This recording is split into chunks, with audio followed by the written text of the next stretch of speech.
নমস্কাৰ এই মুহূৰ্তত আহি পৰিছে ৰাতিপুৱাৰ কেইবাটাও গুৰুত্বপূৰ্ণ খবৰ আজি 19 ছেপ্টেম্বৰ অসমৰ লগতে ভাৰতৰ বিভিন্ন প্ৰান্তৰ পৰা এনে ধৰণৰ খবৰসমূহ নিতৌ চাবৰ কাৰণে চেনেলটো সাবস্ক্ৰাইব কৰি ভিডিঅ'টোত এটা লাইক কৰি দিব এই মুহূৰ্তত জনাই আছো এটা গুৰুত্বপূৰ্ণ খবৰ যিসকলে গণতন্ত্ৰ ধ্বংস কৰিছে সেই সকলক সুৰক্ষা প্ৰদান কৰিছে ভাৰতৰ নিৰ্বাচন আয়োগে নিৰ্বাচন আয়োগৰ বিৰুদ্ধে এক ডাঙৰ অভিযোগ উত্থাপন কৰিছে বিৰোধী দলপতি ৰাহুল গান্ধীয়ে কৈছে বিজেপিৰ পক্ষত কাম কৰিছে ভাৰতৰ নিৰ্বাচন আয়োগে পৰৱৰ্তী খবৰ প্ৰধানমন্ত্ৰী নৰেন্দ্ৰ মোদীক ভাবুকি পেহেলগাম কাণ্ডৰ মাষ্টাৰ মাইণ্ড সৈফুল্লাহ কাছুৰীয়ে কৈছে ইনশাআল্লাহ নদী বান্ধ আৰু কাশ্মীৰ এদিন আমাৰ হ'ব পাকিস্তানক যি অত্যাচাৰ চলোৱা হৈছে তাৰ উচিত মূল্য ভাৰতে দিব লাগিব আৰু বেছি দিন নাই প্ৰধানমন্ত্ৰী মোদী আৰু ভাৰতীয় ভাবুকি প্ৰদান কৰিছে পেহেলগাম কাণ্ডৰ মাষ্টাৰ মাইণ্ড সৈফুল্লাহ কাছুৰী নদী বান্ধ আৰু কাশ্মীৰ এদিন পাকিস্তানৰ হ'ব বুলিও মন্তব্য কৰিছে আন এটা খবৰ ভাৰতত ভাল পোৱা কোনো হিন্দু লোকেই কংগ্ৰেছত থাকিব নোৱাৰে কংগ্ৰেছত বাংলাদেশ পাকিস্তানক ভাল পোৱা মানুহে থাকিব কংগ্ৰেছৰ বিৰুদ্ধে সৰব হৈ এই মন্তব্য কৰিছে মন্ত্ৰী জয়ন্ত মল্ল বৰুৱাই কৈছে কোনো এজন সনাতনী হিন্দুৱে যোনে ভাৰতক ভাল পায় তেওঁ কেতিয়াও কংগ্ৰেছত থাকিবই নোৱাৰে কংগ্ৰেছত থাকিব সেই সকল লোক যিসকলে বাংলাদেশ পাকিস্তানক ভাল পায় পৰৱৰ্তী খবৰ শ্বেখ হাছিনাৰ বিৰুদ্ধে ডাঙৰ সিদ্ধান্ত গ্ৰহণ কৰিছে বাংলাদেশৰ নিৰ্বাচন আয়োগে বাংলাদেশৰ সাধাৰণ নিৰ্বাচনত ভোটদান কৰিব নোৱাৰিব পলাতক প্ৰধানমন্ত্ৰী শ্বেখ হাছিনাই পদচ্যুত প্ৰধানমন্ত্ৰী শ্বেখ হাছিনাৰ ৰাষ্ট্ৰীয় পৰিচয় পত্ৰ লগ কৰিছে বাংলাদেশৰ নিৰ্বাচন আয়োগে ছাত্ৰ আন্দোলনৰ হিংসাত্মক পৰিস্থিতিৰ বাবে 2024 5 আগষ্টত পতন হৈছিল হাছিনা চৰকাৰৰ হাছিনাৰ বিৰুদ্ধে আছে শ লোকক হত্যাৰ অভিযোগ শ্বেখ হাছিনাই প্ৰধানমন্ত্ৰী হৈ থাকোতে বাংলাদেশত নিজৰ ইচ্ছামতে যোনেই শ্বেখ হাছিনাৰ বিৰুদ্ধে মাত মাতিছিল তাকেই হত্যা কৰিছিল বাংলাদেশৰ আদালতত আছে শ্বেখ হাছিনাৰ বিৰুদ্ধে হত্যাৰ অভিযোগ শ্বেখ হাছিনাই আইন আগৰ বনাই শ লোকক শাস্তি প্ৰদান কৰিছিল শ্বেখ হাছিনাৰ বিৰুদ্ধে যোনে মাত মাতিছিল তাকেই কঠোৰ পৰা কঠোৰ শাস্তি দিয়া হৈছিল মৃত্যু পৰ্যন্ত দিয়া হৈছিল বুলি বহু নেতাই শ্বেখ হাছিনাৰ বিৰুদ্ধে মৃত্যুদণ্ডৰ শাস্তিও প্ৰদান কৰাৰ কথা উল্লেখ কৰিছে সাজু 50,000 খিলঞ্জীয়া ৰাইজ 6 জনগোষ্ঠীৰ জনজাতিকৰণৰ দাবীৰে বিজেপি চৰকাৰৰ বিৰুদ্ধে এই গণ আন্দোলন কৰিব মটকসকলে কাইলৈ আৰম্ভ কৰিব এই প্ৰতিবাদ 1000 2000 নহয় 50,000 খিলঞ্জীয়া ৰাইজ একত্ৰিত হৈ বিজেপিৰ বিৰুদ্ধে কৰিব প্ৰতিবাদ আন এটা অতিকৈ গুৰুত্বপূৰ্ণ খবৰ বিটিচি নিৰ্বাচনত মুছলমানৰ ভোট পাব কংগ্ৰেছ দলে মুখ্যমন্ত্ৰী হিমন্ত বিশ্ব শৰ্মাৰ এই মন্তব্য বিটিচি নিৰ্বাচনত কেৱল মাত্ৰ সংখ্যালঘু মুছলমানৰ ভোটহে লাভ কৰিব কংগ্ৰেছ দলে তাৰ বাহিৰে বেলেগ ধৰ্মৰ ভোট নাপায় কংগ্ৰেছে বিটিচি নিৰ্বাচনৰ প্ৰাক্ষণত কংগ্ৰেছক লৈ মুখ্যমন্ত্ৰী ডক্টৰ হিমন্ত বিশ্ব শৰ্মাৰ এই ডাঙৰ মন্তব্য কংগ্ৰেছে অধিক ভোট মুছলমান লোকৰেই লাভ কৰে পূৰ্বৰে পৰা কংগ্ৰেছে পাই আহিছে মুছলমানৰ ভোট গতিকে বিটিচি নিৰ্বাচনতো মুছলমানৰ ভোট পাব কংগ্ৰেছ দলে সংখ্যালঘু সম্প্ৰদায়ৰ বেছিভাগ ভোট কংগ্ৰেছে লাভ কৰিব বিজেপি বা অন্য দলে লাভ নকৰে বেছি ভোট মুছলমান লোকৰ বিটিচি নিৰ্বাচনত মুছলমানৰ ভোট কংগ্ৰেছেই লাভ কৰিব বুলি মন্তব্য মুখ্যমন্ত্ৰী হিমন্ত বিশ্ব শৰ্মাৰ পৰৱৰ্তী খবৰ অৰুণোদয় ফৰ্মৰ নামত 500 টকা ঘুষ প্ৰধানমন্ত্ৰী আৱাস যোজনাৰ নামত 10,000 টকাৰ ঘুষ বিজেপি চৰকাৰ আহিলেই বন্ধ হ'ব বিটিআৰত দালালি মুখ্যমন্ত্ৰী হিমন্ত বিশ্ব শৰ্মাৰ আনুষ্ঠানিক ঘোষণা দালালি বন্ধ কৰিব মুখ্যমন্ত্ৰী শৰ্মাই নৰেন্দ্ৰ মোদীয়ে ঘৰ দিছে মই অৰুণোদয় আঁচনি দিছো সমগ্ৰ অসমবাসী ৰাজ্যক গতিকে কোনো দালালি নচলিব ইয়াৰ মাজত কিয় দালালি কৰিব একাংশ দালালে অৰুণোদয়ৰ ফৰ্ম দিয়াৰ নামতো বিটিআৰত লোৱা হয় 500 টকাৰ ঘুষ প্ৰধানমন্ত্ৰী আৱাস যোজনাৰ ঘৰ পাবলৈ দিব লাগে 10,000 টকা পৰ্যন্ত ঘোষ। বিটিআৰত এই দালালি বন্ধ কৰা হ'ব বুলি ঘোষণা মুখ্যমন্ত্ৰী ডক্টৰ হিমন্ত বিশ্ব শৰ্মাৰ। বিটিআৰত বিজেপি চৰকাৰ আহিলে 1 টকাও দিব নালাগে কোনো আঁচনি পাবৰ বাবে। দালাল ৰাজ সম্পূৰ্ণৰূপে বন্ধ হ'ব বিটিআৰত যদিহে বিজেপিয়ে চৰকাৰ গঠন কৰে। বিটিআৰৰ পৰা নাইকিয়া কৰা হ'ব বিচিডিচিক নাইকিয়া কৰা হ'ব। বিটিআৰত বিজেপি চৰকাৰ আহিলে বিচিডিচি গাঁতৰ তলত সোমাব। ৰেচনৰ চাউলৰ নামতো বিটিআৰত দুৰ্নীতি হয় বুলি মন্তব্য মুখ্যমন্ত্ৰী শৰ্মাৰ। বিটিআৰত প্ৰতিগৰাকী মহিলাই পাব লাগিব অৰুণোদয় আঁচনিৰ ধন। হিমন্ত বিশ্ব শৰ্মাক কোনেও 1 টকা খুৱাব নোৱাৰে, কোনেও ভয় খুৱাব নোৱাৰে হিমন্ত বিশ্ব শৰ্মাক। বিটিআৰত নিৰ্বাচনী প্ৰচাৰ সভাত অংশগ্ৰহণ কৰি মুখ্যমন্ত্ৰী হিমন্ত বিশ্ব শৰ্মাৰ এই ডাঙৰ মন্তব্য। দিবলৈ চোৱা আন এটা ব্ৰেকিং নিউজ। বিতৰ্কত এতিয়া অসম বিজেপিৰ বিৰুদ্ধে সৰব হৈ পৰিছে সাংসদ আছাদুদ্দিন ওৱেইচি। অসম বিজেপিয়ে প্ৰচাৰ কৰা এটা AI ভিডিঅ'ত মুছলমানক লক্ষ্য কৰি লোৱাৰ অভিযোগ। ভিডিঅ' প্ৰচাৰৰ পিছতে সমগ্ৰ ভাৰতজুৰি বিতৰ্কৰ সৃষ্টি হৈছে অসম বিজেপিক লৈ। ভিডিঅ'টোত দেখুওৱা হৈছিল বিজেপি নাথাকিলে কি হ'ব অসমৰ পৰিস্থিতি। ভিডিঅ'টোক লৈ জাঙুৰ খাই উঠিছে AIMIMৰ সাংসদ আছাদুদ্দিন ওৱেইচি। বিজেপি নাথাকিলে মুছলমান সংখ্যাগৰিষ্ঠ হ'ব বুলি দেখুওৱা হৈছিল AI ভিডিঅ'টোত। এয়া বিজেপিৰ ঘৃণনীয় হিন্দুত্ববাদী মতাদৰ্শ বুলি মন্তব্য আছাদুদ্দিন ওৱেইচিৰ। তেওঁলোকৰ সপোন হৈছে মুছলমান মুক্ত ভাৰত গঢ়াৰ। পাটনা উচ্চ ন্যায়ালয়ে কংগ্ৰেছক নৰেন্দ্ৰ মোদী আৰু মাতৃৰ AI ভিডিঅ' আঁতৰোৱাৰ নিৰ্দেশ দিছে। অসম বিজেপিৰ ক্ষেত্ৰতো দৃষ্টান্তমূলক ব্যৱস্থা লোৱা উচিত বুলি মন্তব্য সাংসদ আছাদুদ্দিন ওৱেইচিৰ। অসম বিজেপিৰ এটা AI ভিডিঅ'ক লৈ সমগ্ৰ ভাৰতজুৰি এতিয়াও বিতৰ্ক অব্যাহত আছে। পৰৱৰ্তী খবৰ, লখিমপুৰত নিষিদ্ধ কৰা হ'ল ইউনুছ তামুলীক। বাঘ সেনা নহয়, ইউনুছ তামুলীয়ে শিয়াল সেনা কৰক। এবাৰ বৈকুণ্ঠ প্ৰিন্সে উভতি ধৰিছে ইউনুছ তামুলীক হুংকাৰ। নিষিদ্ধ, লখিমপুৰত প্ৰৱেশ কৰিব নোৱাৰিব বিতৰ্কিত ইউনুছ তামুলী। বাঘ সেনা খুলি বাঘক অপমান কৰিছে ইউনুছ তামুলীয়ে। বাঘ সেনা নহয়, শিয়াল সেনা খোলক ইউনুছ তামুলীয়ে। মিয়াৰ দালাল ইউনুছক গ্ৰেপ্তাৰ কৰক শীঘ্ৰেই আৰক্ষীয়ে। ইউনুছ তামুলীক খেদি পঠোৱাৰ পিছত হুংকাৰ জাতীয় দল সংগঠনসমূহৰ। অসমীয়া মানুহক ভাবুকি দি ফুৰিছে ইউনুছ তামুলীয়ে। ইউনুছ তামুলীক সমগ্ৰ অসমতেই নিষিদ্ধ কৰিব লাগে বুলি দাবী উত্থাপন। সাম্প্ৰদায়িক বিষবাষ্প বিয়পাই ফুৰিছে ইউনুছ তামুলীয়ে। অসমৰ আছাদুদ্দিন ওৱেইচি হ'ব বিচাৰিছে ইউনুছ তামুলী। গৰুৰ দালাল কৰি পিটন খোৱা ইউনুছ এতিয়া মিয়াৰ ৰক্ষক। PFIৰ পৰা পইচা লৈ অসম বিৰোধী কাম কৰিছে ইউনুছ তামুলীয়ে। অসমত মিয়াৰ দাদাগিৰি কোনো কাৰণতেই নচলিব। ইউনুছ তামুলীক শেষ সকিয়নি জাতীয় সংগঠনৰ। অসমীয়া যুৱ মঞ্চৰ নেতা বৈকুণ্ঠ প্ৰিন্স পাঠকৰ এই হুংকাৰ ইউনুছ তামুলীক। আৰু আনপিনে পুনৰবাৰ ইউনুছ তামুলীৰ গৰ্জন দেখিবলৈ পোৱা গৈছে। দল সংগঠনৰ সাহস নাই, সেইবাবে নাটক কৰিছে দল সংগঠনসমূহে। জাতীয় দল সংগঠনৰ বিৰুদ্ধে পুনৰ সৰব ইউনুছ তামুলী। মিয়াৰ পক্ষলৈ জাতীয় দল সংগঠনক উভতি ধৰিলে ইউনুছ তামুলীয়ে। যদি সাহস আছিলে লখিমপুৰত থাকোতে ধৰিব লাগিছিল মোক। লখিমপুৰত ক'ত আছিলো সেই বিষয়ে সকলো জ্ঞাত, তেতিয়া কিয় একো নকৰিলে? হাইৱেত গুণ্ডামি কৰি লাভ নাই বুলি মন্তব্য ইউনুছ তামুলীৰ। মাত্ৰ 40 ছেকেণ্ডৰ এটা ভিডিঅ' কৰি নিজকে বীৰ বুলি ভাবিছে নেকি জাতীয় দল সংগঠনৰ নেতাসকলে? সাহস আছিলে যদি অভাৰটেক কৰি আমাক ৰখাব লাগিছিল, তেতিয়া গম পালেহেঁতেন বাঘ সেনা কোন হয়। এইদৰে সৰব হৈ পৰিছে ইউনুছ তামুলী। জাতীয় সংগঠনৰ নেতাক এইদৰে হুংকাৰ প্ৰদান কৰিছে ইউনুছ তামুলীয়ে। দিবলৈ চোৱা এটা জৰুৰী খবৰ। SIRক লৈ অসমৰ জনতাই ভয় কৰিব নালাগে। ৰাজ্যৰ প্ৰান্তে প্ৰান্তে দেখিবলৈ পোৱা গৈছে যে SIR প্ৰক্ৰিয়া আৰম্ভ হৈছে। SIRৰ কাম কাজ চলি আছে আৰু তাৰ মাজতে পুনৰবাৰ মুখ্যমন্ত্ৰী হিমন্ত বিশ্ব শৰ্মাই মন্তব্য কৰি কৈছে যে SIRক লৈ অসমৰ জনতাই ভয় কৰিব নালাগে। সমগ্ৰ ভাৰতজুৰি SIRৰ চৰ্চা চলি থকাৰ সময়তে মন্তব্য। অসমতো SIR লাগে বুলি সৰ্বোচ্চ ন্যায়ালয়ত কৰা হৈছিল আবেদন।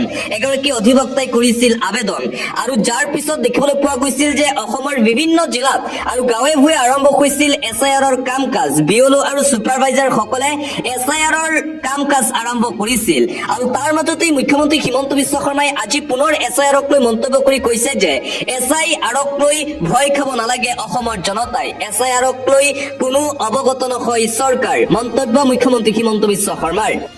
দিবলৈ চোৱা আন এটা গুৰুত্বপূৰ্ণ খবৰ, ৰঙাঘৰত উচুপি কান্দিছে SCS বিষয়া নুপুৰ বৰাই। টকাৰ বাবেই সত্ৰৰ মাটি সন্দেহজনক নাগৰিকক বিক্ৰী কৰিছিল SCS বিষয়া নুপুৰ বৰাই। ৰঙাঘৰত এতিয়া কান্দিছে SCS নুপুৰ বৰাই। টকা খাই সম্পত্তি পাহাৰ গঢ়া নুপুৰৰ দুৰ্নীতিৰ পাহাৰ। ওলাই আছে বিতৰ্কিত SCS বিষয়া। টকাৰ খকত সত্ৰৰ মাটি সন্দেহজনক লোকক বিক্ৰী কৰিছিল নুপুৰে। 3 লাখ মণ্ডলে প্ৰস্তুত কৰিছিল বৰপেটা সত্ৰৰ ভূমিৰ নথি। সেইসমূহ নথিত স্বাক্ষৰ কৰিছিল SCS নুপুৰ বৰাই। কেৱল ধনৰ বিনিময়তেই সন্দেহজনক লোকক দিছিল সত্ৰৰ মাটি। অভিযুক্ত 3 লাখ মণ্ডলক শীঘ্ৰেই জেৰা কৰিব CM ভিজিলেন্সে। গৰৈমাৰী ৰাজচক্ৰ বিষয়া হৈ থাকোঁতেও কেলেংকাৰীত লিপ্ত হৈছিল নুপুৰ। অনিয়মেৰে কেইবা শ বিঘা ভূমি অন্য লোকলৈ হস্তান্তৰ কৰিছিল। 6 বছৰতেই কোটিপতি হৈছিল নুপুৰ বৰা। মাটি ফ্লেট গহনালৈকে সকলোবোৰ দুৰ্নীতি টকাৰে ক্ৰয় কৰিছিল নুপুৰে। নিজৰ ভৱিষ্যত কি হ'ব তাকে লৈ চকুলো টুকিছে নুপুৰে। কাইলৈ পুনৰ আদালতত হাজিৰ কৰোৱা হ'ব বিতৰ্কিত নুপুৰ বৰাক। আজি পুনৰ গোলাঘাটত নুপুৰক লৈ চলিব CM ভিজিলেন্সৰ অভিযান। ৰঙাঘৰত এতিয়া উচুপি কান্দি উঠিছে SCS বিতৰ্কিত নুপুৰ বৰা। টকা ওলাই আছে নুপুৰ বৰাৰ। আৰু আনপিনে ৰাজচক্ৰ বিষয়া কাৰ্যালয়ত উত্তপ্ত পৰিস্থিতি। লাট মণ্ডলক লপাথপা ৰাইজৰ। দুৰ্নীতিগ্ৰস্ত লাট মণ্ডলক এইবাৰ লপাথপা দিছে ৰাইজে। মুখ্যমন্ত্ৰীৰ ঘোষণাৰ পাছতেই সষ্টম হৈ পৰিছে ৰাইজ। লাট মণ্ডলক খেদি উত্তম মাধ্যম ৰাইজৰ। গৰৈমাৰী ৰাজচক্ৰ বিষয়াৰ কাৰ্যালয়ত উত্তপ্ত পৰিস্থিতিৰ সৃষ্টি হৈছে। জালিয়াতিৰে মাটিৰ নামজাৰি কৰি বৃহৎ পৰিমাণৰ ধন লোৱাৰ অভিযোগ। স্থানীয় ৰাইজে জবাবদিহি কৰিলে দুৰ্নীতিগ্ৰস্ত লাট মণ্ডলক। গৰৈমাৰী ৰাজচক্ৰ বিষয়াৰ কাৰ্যালয় স্তব্ধ। দুৰ্নীতিগ্ৰস্ত লাট মণ্ডলক লপাথপা ৰাইজৰ। নিবলৈ এটা জৰুৰী খবৰ, সমাগত দুৰ্গা পূজাক লৈ আহি গ'ল পুনৰ SOP। 17টাকৈ কঠোৰ নীতি নিয়ম জাৰি কৰা হৈছে দুৰ্গা পূজাক লৈ। পূজা মণ্ডপ নিৰ্মাণৰ বাবে আৰক্ষী প্ৰশাসনৰ পাৰ্মিশ্যন ল'ব লাগিব। পূজা মণ্ডপৰ ফিটনেছৰ অনুমতি ল'ব লাগিব।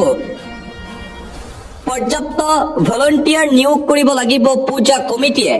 অতিৰিক্তভাৱে লাইটৰ ব্যৱস্থা ৰাখিব লাগিব পূজা কমিটিয়ে। অগ্নি নিৰ্বাপনৰ ব্যৱস্থাৰ লগতে প্ৰয়োজনীয় আন বস্তু ৰখাটো বাধ্যতামূলক। লাউড স্পিকাৰ ব্যৱহাৰ আৰু শব্দ প্ৰদূষণৰ নিয়ম মানি চলিব লাগিব। পুৱা 6 বজাৰ পৰা নিশা 10 বজালৈকে লাউড স্পিকাৰত অনুমতি। চাৰিওফালে CCTVত কেমেৰা সঠিকভাৱে স্থাপন কৰাটো নিশ্চিত কৰিব লাগিব। স্বেচ্ছাসেৱকৰ তালিকা দাখিল কৰিব লাগিব। ওচৰৰ আৰক্ষী থানাত সকলো বিষয়ববীয়া স্বেচ্ছাসেৱকৰ তালিকা দিব লাগিব। পুৰুষ আৰু মহিলাৰ বাবে পৃথক প্ৰৱেশ প্ৰস্থান বেৰিকেড স্থাপন কৰা। পৰ্যাপ্ত আলোকসজ্জা নিশ্চিত কৰিব লাগিব পূজা কমিটিয়ে। জেনেৰেটৰৰ ব্যৱস্থা ৰাখিব লাগিব পূজা কমিটিসমূহে। পেণ্ডেল পহৰা দিয়াৰ বাবে আৰক্ষীক সকলো সুবিধা প্ৰদান। জৰুৰীকালীন যোগাযোগ নম্বৰ আৰু স্থানসমূহ নিশ্চিত কৰিব লাগিব। যান বাহনৰ নীতি নিয়ম মানি চলিব লাগিব। VIP ব্যক্তি আহিলে আৰক্ষীক আগতীয়াকৈ অৱগত কৰিব লাগিব। ৰাইজক সহায় কৰিবলৈ পেণ্ডেলত 24/7 হেল্প ডেস্ক ৰাখিব লাগিব। চিকিৎসককে ধৰি চিকিৎসা দল সাজু কৰি ৰাখিব লাগিব। জৰুৰীকালীন অৱস্থাৰ বাবে এটা অঞ্চল নিৰ্দিষ্ট কৰি ৰাখিব লাগিব। মূৰ্তি বিসৰ্জনৰ বাবে নিৰ্ধাৰণ কৰা নিৰ্দিষ্ট পথ আৰু সময় মানি চলিব। নিয়ম ভংগ কৰিলেই কঠোৰ ব্যৱস্থা। পৰৱৰ্তী খবৰ, নৰেন্দ্ৰ মোদী এনে এটা নাম যিয়ে বিগত 5 দশক ধৰি কেৱল আৰু কেৱল ৰাইজৰ সেৱা কৰি আহিছে। জনগণৰ বাবে তেওঁ সকলো ত্যাগ কৰিছে, নিজক পাহৰি গৈছে। প্ৰধানমন্ত্ৰী নৰেন্দ্ৰ মোদীক জন্মদিনৰ শুভেচ্ছা জনাই এই মন্তব্য কৰিছে গৃহমন্ত্ৰী অমিত শ্বাহে। আন এটা খবৰ, অসম সন্তান গৌৰাংগ লাল দাসক দক্ষিণ কোৰিয়াত ভাৰতৰ ৰাষ্ট্ৰদূত হিচাপে নিযুক্তি দিয়া হৈছে। 1999 চনৰ ভাৰতীয় বিদেশ সেৱা বিষয়া দাস বৰ্তমান বিদেশ মন্ত্ৰালয়ৰ যুটীয়া সচিব হিচাপে কৰ্মৰত। পৰৱৰ্তী খবৰ, আকৌ গৌৰৱ গগৈৰ বিৰুদ্ধে সৰব হৈ পৰিল মুখ্যমন্ত্ৰী হিমন্ত বিশ্ব শৰ্মা। 2026 চনৰ নিৰ্বাচনত গৌৰৱ বনাম হিমন্তৰ মাজত হ'ব এক নতুন যুদ্ধ।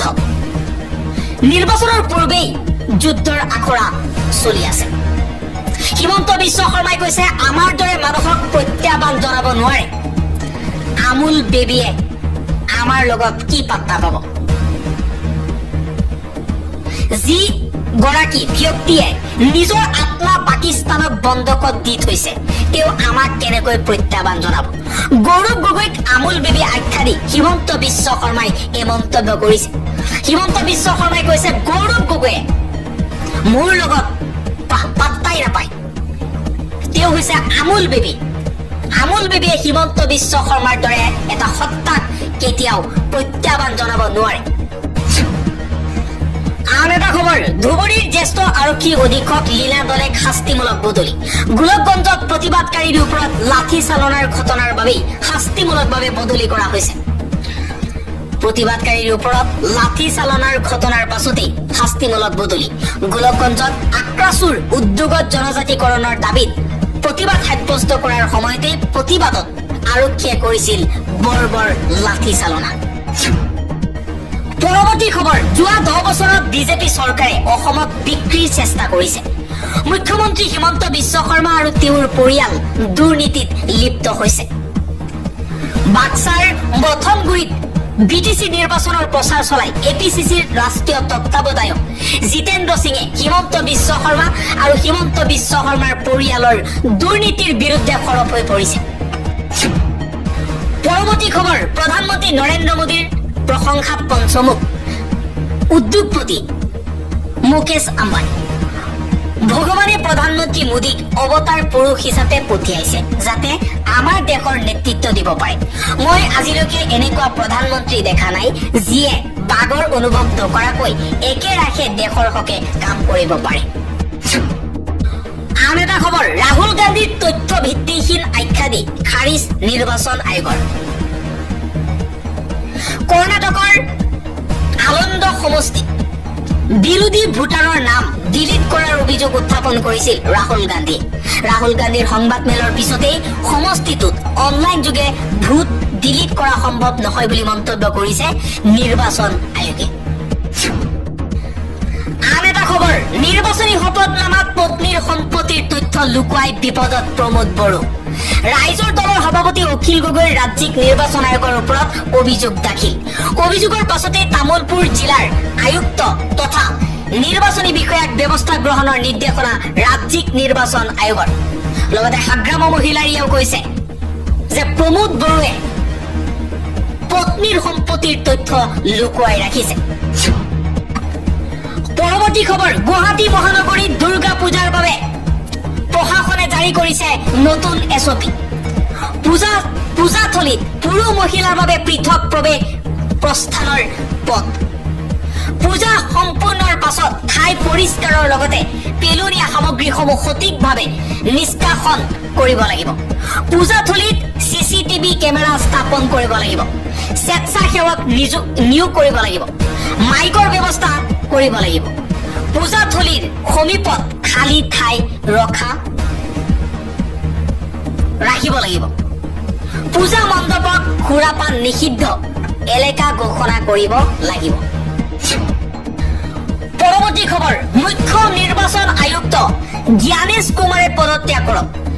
নিৰ্বাচন আয়োগক ভোট চুৰি মেচিন কৰি তুলিব নোৱাৰিব। এইবাৰ নিৰ্বাচন আয়োগক লৈ সৰব হৈ পৰিছে তৃণমূল কংগ্ৰেছৰ সাংসদ মহুৱা মৈত্ৰ। মহুৱা মৈত্ৰই কৈছে নিৰ্বাচন আয়োগে বিজেপিৰ পক্ষত কাম কৰিছে। ভাৰতৰ মুখ্য নিৰ্বাচন আয়ুক্ত জ্ঞানেশ কুমাৰে পদত্যাগ কৰক। নিৰ্বাচন আয়োগক ভোট চুৰি মেচিন কৰি তুলিব নোৱাৰিব বুলি মন্তব্য কৰিছে মহুৱা মৈত্ৰই। আন এটা খবৰ, ৰাহুল গান্ধীৰ বিৰুদ্ধে সৰব হৈ পৰিছে অনুৰাগ ঠাকুৰ। ৰাহুল গান্ধীয়ে ভাৰতীয় গণতন্ত্ৰ দুৰ্বল কৰাৰ ষড়যন্ত্ৰ কৰি আছে। যিমানেই চেষ্টা নকৰক ভাৰতবৰ্ষক ৰাহুল গান্ধীয়ে অস্থিৰ কৰিব নোৱাৰিব। অনুপ্ৰৱেশকাৰী ভোটেৰে কংগ্ৰেছ ক্ষমতালৈ আহিব বিচাৰিছে। আমি সেইটো হ'বলৈ কেতিয়াও নিদিওঁ বুলি মন্তব্য কৰিছে অনুৰাগ ঠাকুৰে। আন এটা খবৰ, হাগ্ৰামত জিকিলেও মোৰ লগত থাকিব। প্ৰমোদ বড়ো জিকিলেও মোৰ লগতেই থাকিব। ইয়াত ৰাইজৰ লাভ নহ'ব, মোৰহে লাভ হ'ব। মই মুখ্যমন্ত্ৰীয়ে হৈ থাকিম, কিন্তু বিটিসি বাহিৰহে লাভ নহব। বাক্সাৰ নিৰ্বাচনী প্ৰচাৰত মুখ্যমন্ত্ৰী হিমন্ত বিশ্ব শৰ্মাৰ এই মন্তব্য। হিমন্ত বিশ্ব শৰ্মাই কৈছে হাগ্ৰামাৰ বিপৰীতে প্ৰমোদ বড়োৰ বিপৰীতে বিজেপিক ভোট দিয়ক। বিজেপিক ভোট দিলে বিটিসিত বিজেপি থাকিব, ৰাজ্যতো বিজেপি থাকিব, কেন্দ্ৰতো বিজেপি থাকিব। চাৰিওফালৰ পৰা বিটিচিবাসীয়ে সহায় সহযোগ লাভ কৰিব। আৰু যদি হাগ্ৰামা জিকি যায়, হাগ্ৰামা মহিলাৰীয়েও হিমন্ত বিশ্ব শৰ্মাৰ লগতে চামিল হ'ব। প্ৰমোদ বড়ো জিকিলেও প্ৰমোদ বড়োৱেও হাগ্ৰামা মহিলাৰীয়েও বিজেপিৰ লগতেই থাকিব।